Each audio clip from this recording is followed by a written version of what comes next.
India का सबसे अमीर आदमी अपना कंपनी को लिस्ट कर रहा है और एक भी शेयर नहीं बेच रहा है, क्यों? ये सबसे बड़ा सवाल है। 76,255 करोड़ EBITDA है, 30,000 करोड़ का नेट प्रॉफिट है, उसके बावजूद भी एक भी रुपया डिविडेंड में नहीं दिया गया। पैसे आखिर कहाँ गए? देखो, कंपनी बहुत प्रॉफिटेबल है, लेकिन शेयर होल्डर के लिए रिटर्न सिर्फ कैपिटल एप्रिसिएशन से है। डिविडेंड पॉलिसी का कोई कमिटमेंट नहीं है। पहले नेटवर्क एक्सपेंशन होगा, डेट का रीपेमेंट होगा और स्पेक्ट्रम खरीदने में गए हैं तो रिटेल इन्वेस्टर के लिए ये एक रिस्क है। रिटर्न सिर्फ लिस्टिंग गेन से या फिर लॉन्ग टर्म प्राइस एप्रिसिएशन से ही हो पाएगा। 27,500 करोड़ का ये IPO है, जिसमें सारा पैसा जो है वो बिजनेस के लोन को चुकाने में जाएगा। इसमें कोई भी बड़ा इन्वेस्टर अपना कोई भी ऑफर फॉर सेल नहीं कर रहा है। एक नजर फाइनेंशियल पे डालते हैं। रेवेन्यू एंड CAGR जो है 16% के आसपास है। EBITDA जो है 18% है। हर साल मार्जिन बढ़ती जा रही है, लेकिन 41,000 करोड़ का डेफर्ड टैक्स लिएबिलिटी है। इसके कंपेयर में जो डेफर्ड टैक्स एसेट है वो कितना कम है। तो एक बात तो कंफर्म है, फ्यूचर में इतना बड़ा अमाउंट कैश आउटफ्लो होके रहेगा। तो सबसे इम्पोर्टेंट पॉइंट ये है कि जियो का जो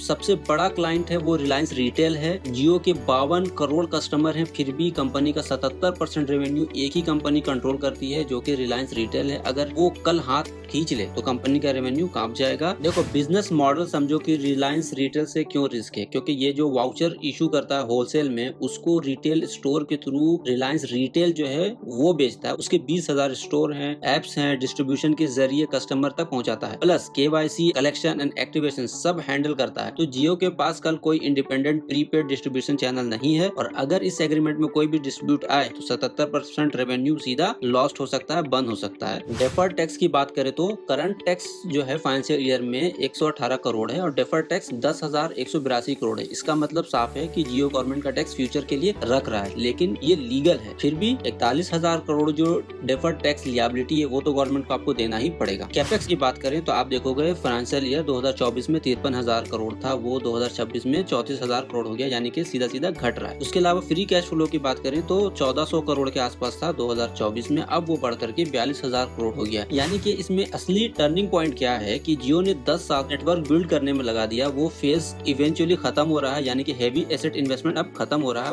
हर सब्सक्राइबर से रेवेन्यू आता है, लेकिन नया टावर लगाने की जरूरत नहीं है। तो EBITDA माइनस अगर कैपेक्स देखा जाए तो फ्री कैश फ्लो होता है। तो कैपेक्स आपका कम होने जा रहा है, तो ऑब्वियसली आपका फ्री कैश फ्लो और EBITDA जो है काफी इंप्रूव होगा। ये 29x हो गया है 2 साल में, और IPO बिल्कुल इसी इन्फ्लेक्शन पॉइंट पर आ रहा है। तो यानी कि बुल केस इन्वेस्टर को यही देखना चाहिए। ओवरऑल पॉइंट ये है कि ये एक कैश काउ की तरह कंपनी है जो सारा स्ट्रगल कर लिया है, प्रॉफिट काफी तेजी से बूस्ट करने वाला है, और ये IPO उसी टाइम पे आ रहा है। इन्वेस्टर पॉइंट ऑफ व्यू भी बहुत स्ट्रॉन्ग है। देखो, गूगल हो गया, मेटा हो गया, सऊदी अरबिया के सॉवरेन फंड है या अबू धाबी का सॉवरेन फंड है, इन सब ने जो बड़ा बड़ा अमाउंट इन्वेस्ट किया है वो आज भी अपना पैसा नहीं निकाल रहे हैं, क्योंकि उनको कॉन्फिडेंट है कंपनी के आगे के स्ट्रेटेजी में। तो शुरू में जो मैंने एक पॉइंट रेस किया था कि इन्वेस्टर को डिविडेंड नहीं मिला है, तो उसका रिप्लाई यही है कि देखो, आप जैसे ये बड़े बड़े दुनिया के मोस्ट सोफिस्टिकेटेड कैपिटल एलोकेटर हैं, ये हड़बड़ी में नहीं होते कि उनको अगले साल ही डिविडेंड चाहिए। ये लॉन्ग टर्म में कंपनी के विजन में इन्वेस्ट करते हैं, फिर उसका अच्छा रिटर्न मिलता है 20 साल में, 30 साल में, तो इसीलिए डिविडेंड नहीं भी देता है तो भी चलेगा। रिलायंस जो है पहले ही दिन अपना IPO ला करके मार्केट में उतर सकता था, लेकिन उसको रिस्क वही था कि जो रिटेल इन्वेस्टर हैं वो डिविडेंड खोजते हैं, कैपिटल एप्रिसिएशन सब कुछ खोजते हैं, लेकिन जो कंपनी कुछ बड़ा कर रही है बहुत लॉन्ग टर्म के लिए, वो 10 साल 15 साल उसको लगता है बिल्ड करने में, तो रिटेल इन्वेस्टर उतना दिन वेट नहीं कर सकता। इसीलिए इन लोगों ने क्या किया कि टॉप वेंचर कैपिटलिस्ट को पकड़ा और उनसे इन्वेस्टमेंट लिया। अगर हम final verdict point of view से बात करें तो ये जियो का जो IPO है, ये business quality actually world class है, EBITDA बहुत अच्छा है, मार्जिन बहुत अच्छा है, और सब्सक्राइबर की बात करें तो इंडिया का सबसे लार्जेस्ट है। इनसाइडर सिग्नल की बात करें तो 100% फ्रेश इशू है, प्रमोटर में से कोई भी शेयर नहीं बेच रहा, तो ये एक बहुत पॉजिटिव पॉइंट है। एंड 13 ग्लोबल इन्वेस्टर है इनके पास और कोई भी सेल नहीं कर रहा है। वैल्यूएशन के पॉइंट ऑफ व्यू से बात करें तो प्राइस बैंड अभी ब्लैंक है, तो अब इसके बारे में कोई इन्फॉर्मेशन नहीं है। जैसे इन्फॉर्मेशन मिलेगा तो शेयर करेंगे, लेकिन एक्सपेक्टेड मार्केट कैप जो है 8 से 12 लाख करोड़ के आसपास है। की रिस्क का पॉइंट ऑफ व्यू से बात करें तो एवरेज रेवेन्यू जो है इनका वो एयरटेल से थोड़ा सा कम है, और इसका जो दूसरा सबसे नेगेटिव पॉइंट है वो 41,000 करोड़ का डेफर्ड टैक्स लिएबिलिटी है जो फ्यूचर में पे करना है। अब स्ट्रेटजी पॉइंट की बात करें, लिस्टिंग गेन हो सकता है और वैल्यूएशन बिलो 35x अगर है तो बेटर है। मिलते हैं अगले वीडियो में, हमारे चैनल को जरूर सब्सक्राइब करना।